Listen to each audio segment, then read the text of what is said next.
Welcome everyone to the Secret of Oneness. I know that you all know me because we are one. For those of you who are still asleep, my name is Stephen. And tonight we're going to get into part 3 and the final part of infinite identity manifestation. This one is called Align with Your Divine Self. This is going to be an epic episode, so please stay with me through the whole thing. You're not going to be disappointed when you get through this and you hear the whole concept of this entire part 1, 2, and 3 all wrapped up. So let's start off with a quote by Neville Goddard. Man is only reacting to his natural or Satan state. He never acts or creates. He only reacts or recreates. The one real creative moment, one real feeling of the wish fulfilled is worth more than the whole natural life of reaction. In such a moment, God's work is done. So we're going to talk about God's work being done in this chapter 4 of Matthew. I've already done verses 1, 2, 3, 4, 5, 6, 7. So tonight we're going to do 8, 9, 10, and 11. So let's start off here. Matthew 4:8. Again, the devil took him along to a very high mountain and showed him all the kingdoms of the world and their glory. So again, we're talking about the devil taking him somewhere along to a very high mountain, and visually showed him all the kingdoms of the world and their glory. Is that really what happened? So remember the word takes. In Greek, it's 3888, and it's paralambanó, and it means to receive near, associate with oneself in any familiar or intimate act or relation. Now, here's where it starts to get interesting, because the word mountain, we think of it as a mountain.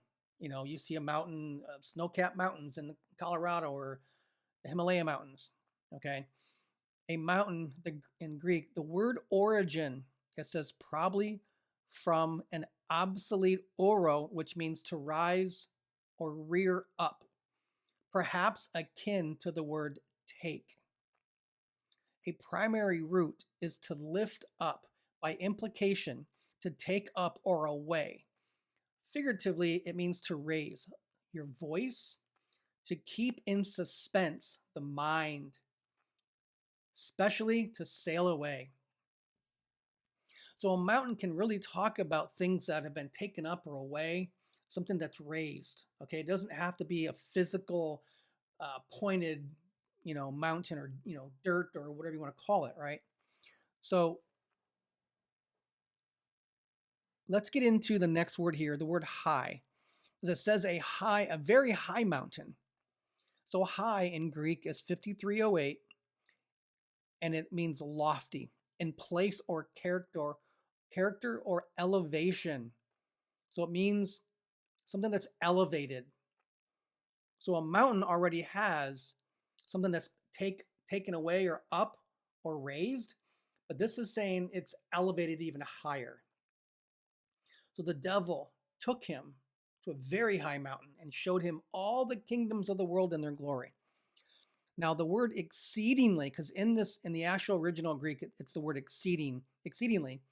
It's number 3029, and it's emphatic adverb, and it means very or exceedingly, and it intensifies or raises a thought, taking it from much, a higher extent, to very much, a great extent, utterly, strongly, to the max. So when it's talking about it took him on a very high mountain, it's talking about him taking him to the max. Took him to the top, the very top of the elevation that took him. Now the word kingdoms in Greek is 932, and it's the word basileus, and it actually means the word king. But properly, kingdom, the realm in which a king sovereignly rules. Properly, it means royalty. Abstractly, it means rule, and concretely, it means a realm. So kingdoms, concretely, it means a realm. So the word origin comes from the word king, and probably it means through a notion of a foundation of power. So think of a kingdom. I always say that kingdom means royal rule and reign. So when Jesus says the kingdom is within you, he's saying that the royal rule and reign is within you. You have full power, you have full authority, you have a foundation of power and sovereignty from within you because you are essentially a king and you rule over that.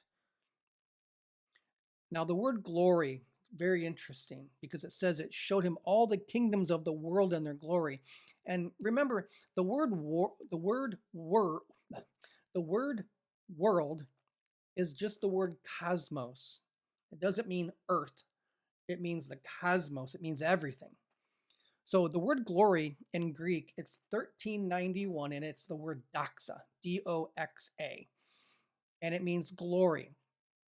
And it corresponds in the Old Testament word kabo, which means to be heavy. So people who say that they've felt the presence of God or the glory of God, it feels very heavy upon you. Okay?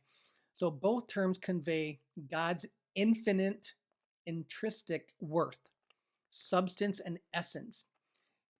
It's referring to his infinite, limitless, intrinsic belonging naturally, referring to God's natural essence of limitless substance.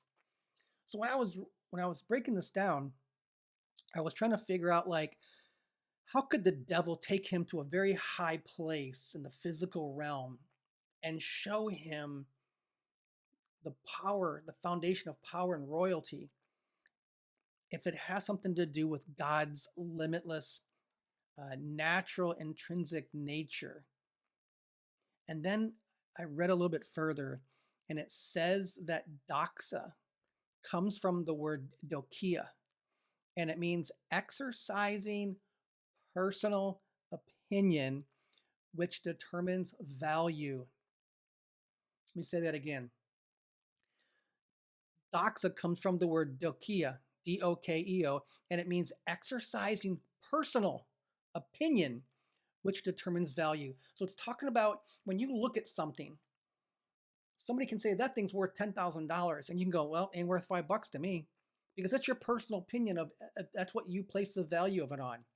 So what he's talking about here, the devil took him at the very high mountain and showed him all the kingdoms of the world and their glory. What I put here is I wrote, the carnal mind associates and elevates to show the realm in which the carnal man rules, is king, and all value of its power. So the devil, your carnal mind, is taking you and elevating you and saying, look at all the things that you can have in this world. You can have a mansion, you can have a Lamborghini, you can have a private jet, you can fly all over the world, you can have vacations, you can have all of these physical things outside yourself. He's trying to get him to cave into the physical reality. He's trying to get him to cave into the carnal reality and live from the carnal mind. Verse 9. And he says to him, all these things I will give to you if you fall down and worship me. So the mind is saying, I can have all of those things if I just fall down and worship me. Who's me? So falling down in Greek is 4098.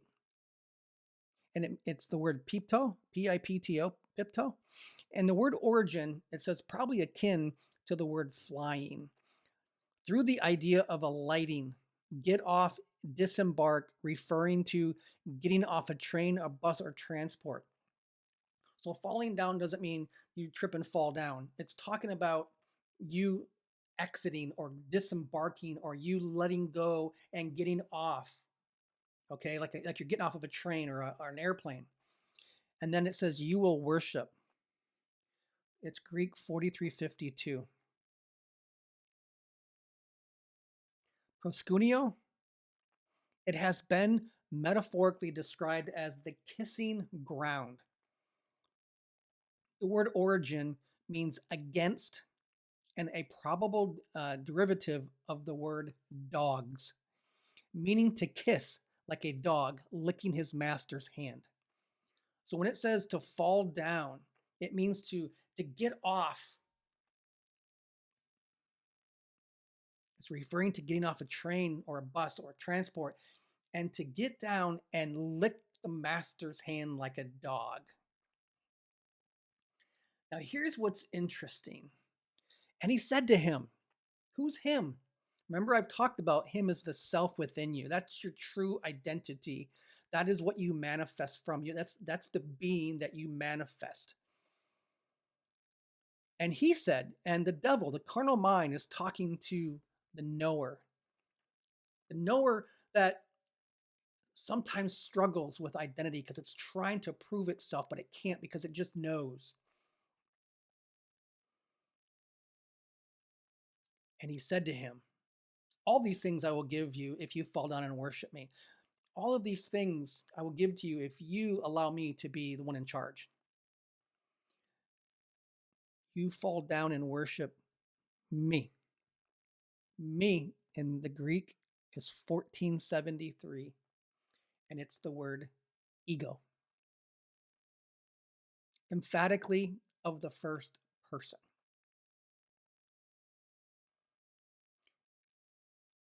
And the carnal mind said to the spiritual man, the carnal mind said to the being, to the knower, all these things, all these carnal physical things I can give you if you fall down and allow me to logically figure this all out, to come to a conclusion, to come to a solution. Let me do it for you.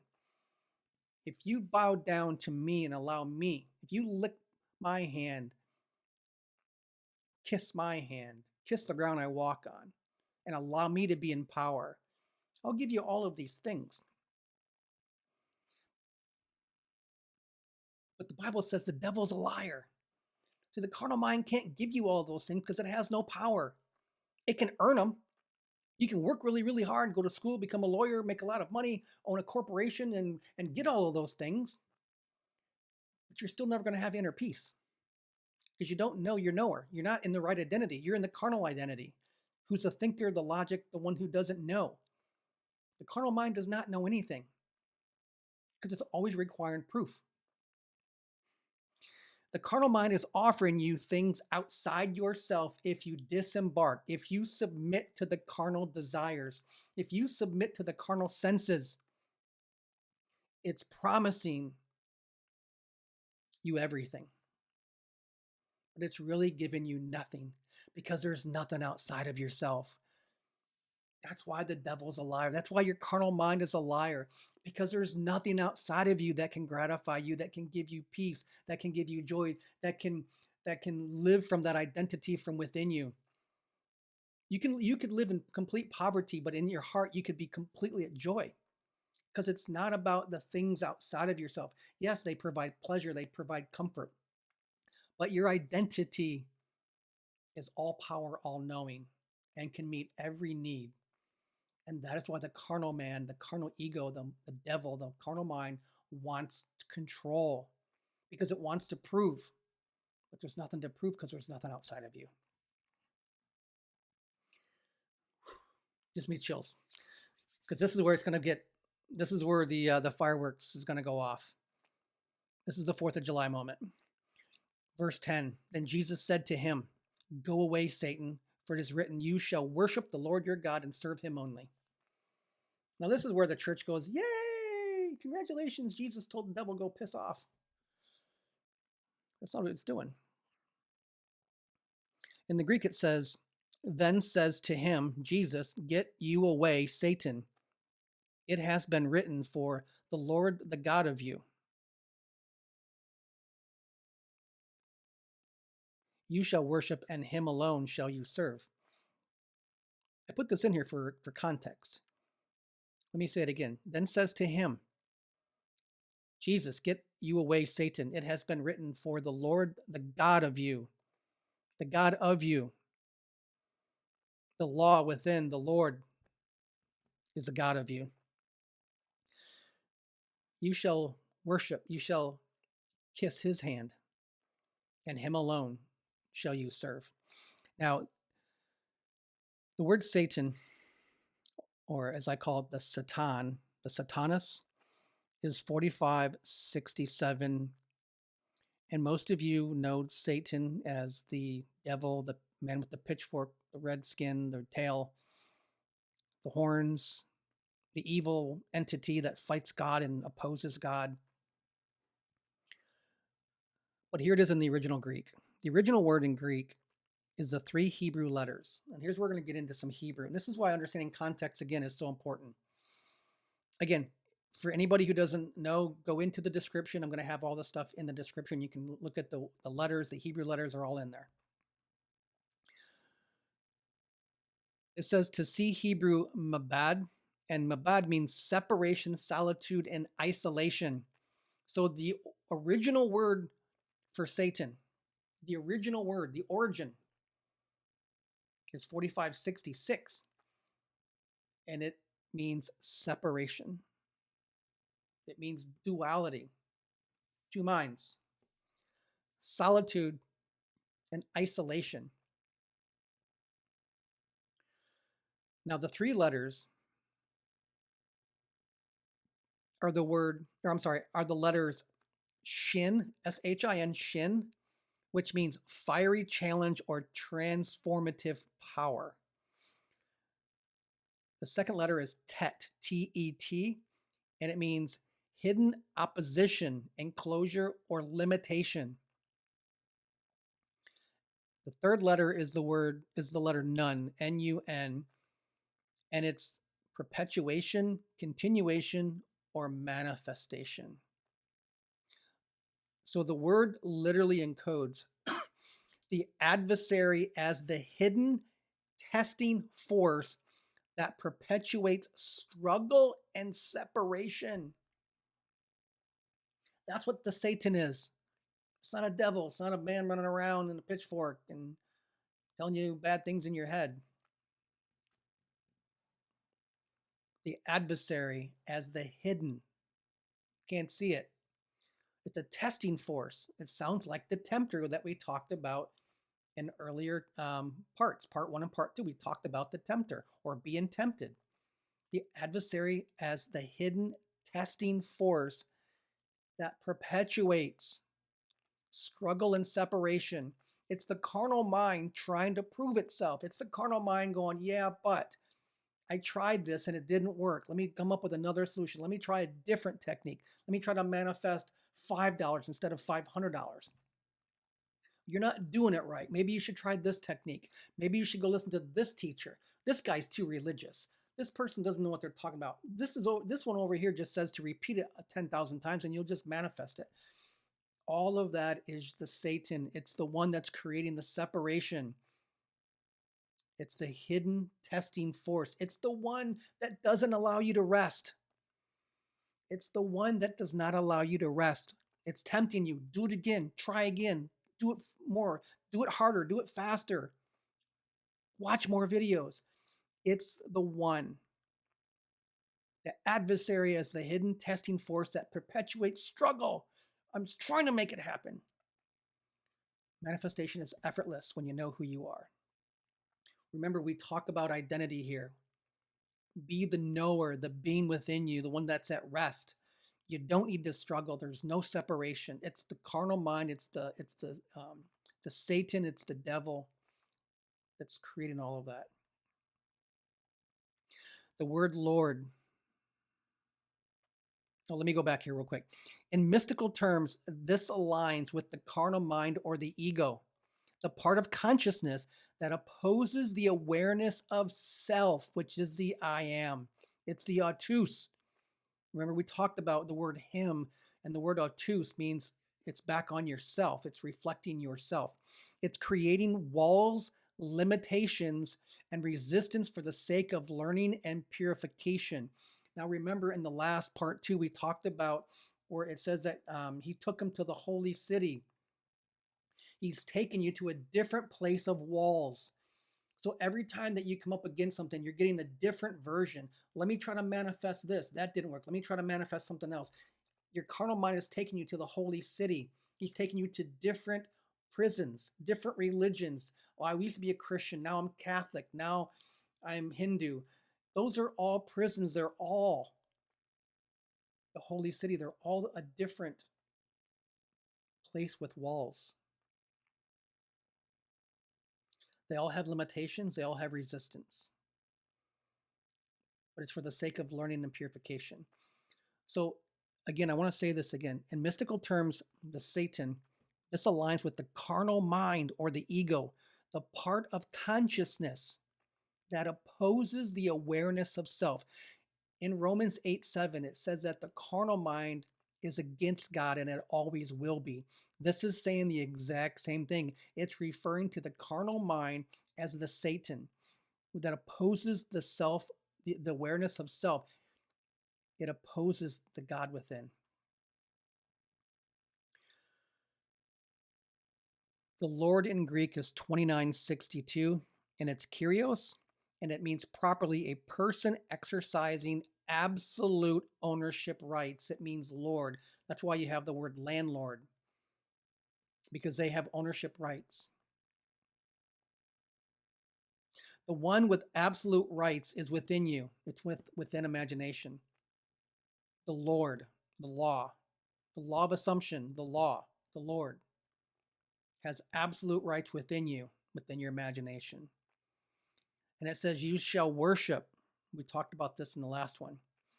You shall worship. In Greek, it's 4352. And it's proskuneo. And it means metaphorically described as kissing ground. It means it means against dogs, which means a probable deviation or derivative of dogs, meaning to kiss like a dog licking his master's hand. We just talked about that. Shall you serve is Greek 3000, and the word origin means a hired menial, not requiring much skill, lacks prestige. Well, what doesn't require a lot of skill? What lacks prestige in this part here? It's effortless, it's imagination. That's how you serve. You serve effortlessly with an imagination. And what I want you to see here is when Jesus said to him, "Go away, Satan, for it is written, you shall worship the Lord your God and serve him only." What this means, this is when he awoke. He stepped into his power and authority. You shall worship the Lord and serve him only. You will be intimate with an imagination and it'll be effortless. So this is where Jesus woke up. This is when he realized the carnal mind was trying to dominate him, was trying to get him to be in duality. And he knew that he was one with the Father within. But the testing was piercing him. And he finally had enough and he said, "Get behind me, get away, get off." And here's the thing, when you hit that point, when you realize, I already have it, the carnal mind stops going around and it bows down. Verse 11, and the devil left him, and behold, angels came and began to serve him. Sounds like, not much is happening there, but this is extremely powerful. Because this is the moment that you realize it's done, that you have everything, that you've always been everything, that your identity is just enough. Your identity doesn't need effort. It doesn't need techniques. It doesn't need to try. In Greek, it says, then leaves him the devil, and behold, angels came and were ministering to him. So the word leaves, we're not talking about leaves on a tree either. Greek 863,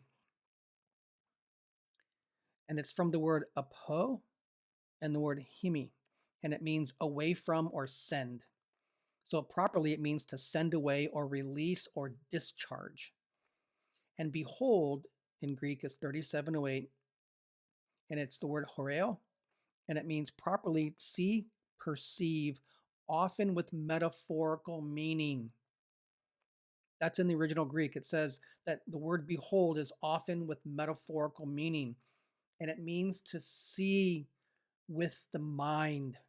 And it's not this mind, it says spiritually see, to perceive with inward spiritual perception.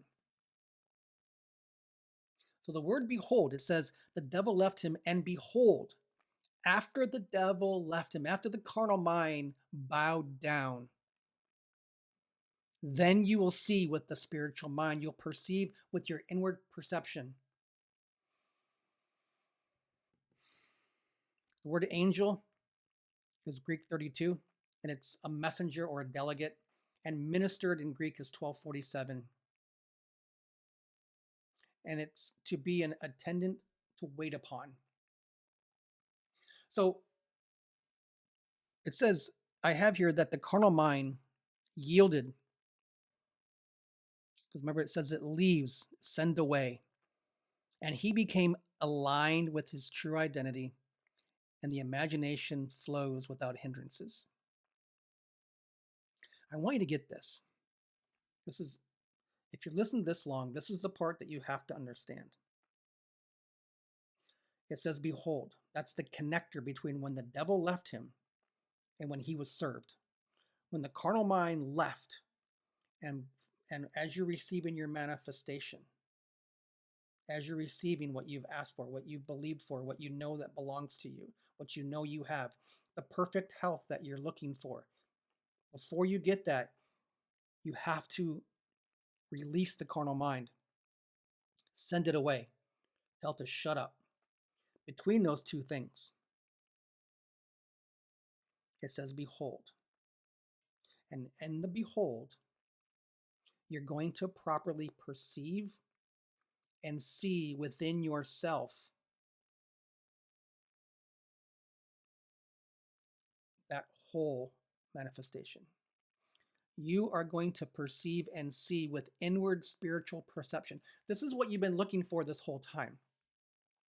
This whole time you've been looking for, how do I manifest this? How do I manifest out of this situation? You're looking outside of yourself.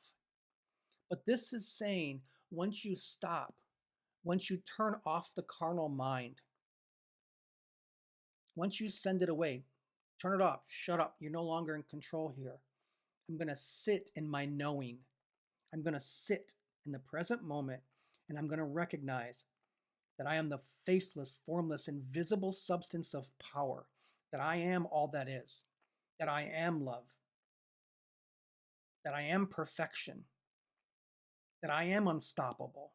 This is who I am. This is my identity. When you see that within yourself, when you see yourself within, when you perceive it, when you know your identity, then you'll be ministered to. This is the part that goes from the top to the bottom of all these scriptures from verse 1 to 11.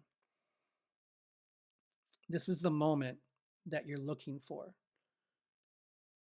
We've been talking about how the carnal mind is trying to run things. It's the ego, it's the Satan, it's the adversary. It wants to give you all these things. It wants to create all these circumstances. Well, if you bow down and just stop trying to manifest, I'll do it myself. I'll figure it out. I'll logically come up with the right solution. Once you've passed all those tests, those trials, those painful experiences that you go through, when you finally give in and say, carnal mind, I'm done. I'm done with you. And you send it away. It says, you will see with the mind. You'll see within yourself. You'll perceive inward spiritual perception. Go look it up. It's the word behold, Greek 3708. It's telling you once you turn off the carnal mind and you refuse to bow down to it, you're going to see with your spiritual eyes. You're going to see your identity. You're going to know who you are. You're going to know you're one. The duality will close and you'll be one. You'll be aligned, perfectly aligned with your identity, and everything will manifest. and then you'll be ministered to. You'll be waited upon. Things will come to you effortlessly. The carnal mind yielded and he became aligned with his true identity.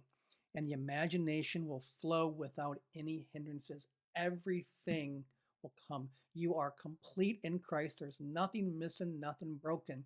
The only thing in the way is you thinking that you have to do something to earn it, to get it, to make it happen. When you let go of all that, you will see everything within yourself. You'll see your true identity, and you'll know that you're one with God. And that is the secret of oneness.